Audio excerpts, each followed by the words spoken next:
جی السلام علیکم. یہ میری آپ سے 330 یعنی 330 ایپیسوڈ میں ملاقات ہے. اس کا ٹاپک بھی سیاست ہے اور بڑا دلچسپ موضوع ہے.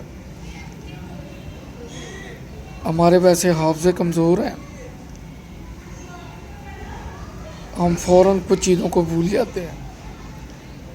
میں آپ کو یاد دلاؤں جو نواز شریف دور میں ماڈل ٹاؤن فائرنگ کا واقعہ ہوا تھا جس میں قیمتی جانیں ضائع ہوئی تھیں. یہ اس وقت کی بات ہے جب اسلام آباد کی طرف دھرنے کے لیے لوگ گئے تھے. جناب محترم طاہر القادری صاحب پاکستان تھے. 62-63 آئین کی دفعہ کا بڑا چرچا تھا. صادق امین کا بڑا چرچا تھا. آج کل تو صادق امین والی بات ہی جاتی رہی ہے. معذرت کے ساتھ اگر پہلے سیاستدان تھے تو جو موجودہ ہیں وہ کہتے ہیں ایک کریلا دوجا نیم چڑھیا، ایک نیلا ہے دوسرا دیلا ہے. تو انہوں نے بھی جو عوام سے وعدے کیے تھے ان سب سے مکر گئے ہیں. 62-63 تو بنتی ہے لیکن وہ الٹی عوام پہ لگتی ہے، گورنمنٹ پہ نہیں لگتی. تو جو میں بات کرنے والا تھا وہ یہ ہے کہ نواز شریف صاحب کے دور میں ہر سال ایک لشکر، ایک تحریک، پریس کانفرنس ہوتی تھی کہ ماڈل ٹاؤن کے لوگوں کو انصاف چاہیے، شہیدوں کو انصاف چاہیے، جسٹس باقر نجفی صاحب کی رپورٹ افشا ہونی چاہیے، مزید کارروائی ہونی چاہیے.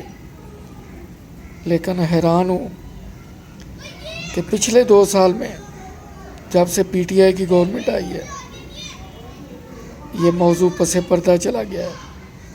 کوئی بات ہی نہیں کرتا. کیا جناب محترم قادری صاحب سب کچھ بھول گئے ہیں یا صرف وہ نواز شریف کی گورنمنٹ کے لیے مشکلات کھڑی کرنا تھا؟ واقعہ تو جینون ہے، واقعے سے تو انکار نہیں ہے. بے گناہ لوگ شہید کیے گئے یا مارے گئے.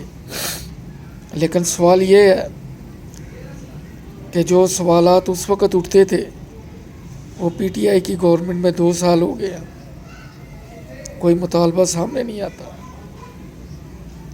آخر کیوں؟ یہ بڑا نکتہ سمجھنے والا ہے. اس سے پاکستانی سیاست کے بہت سے راز کھلتے ہیں،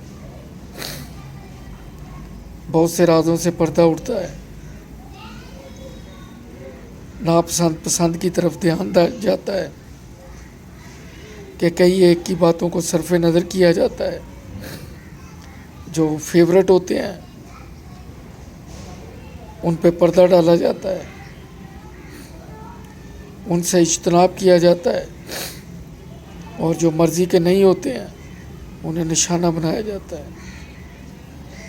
میرا خیال ہے عالمی منظر نامے پہ اگر یہی ہے تو پاکستانی سیاست کا بھی یہی المیہ ہے. میں کتنا غلط ہوں کتنا صحیح ہے آپ بھی میرے ساتھ غور و فکر کیجیے، کمنٹس لکھیے، میرا چینل سبسکرائب کیجیے، دعاؤں میں یاد رکھیے. اگلے ایپیسوڈ میں نئے ٹاپک کے ساتھ ملاقات ہوگی. اللہ حافظ.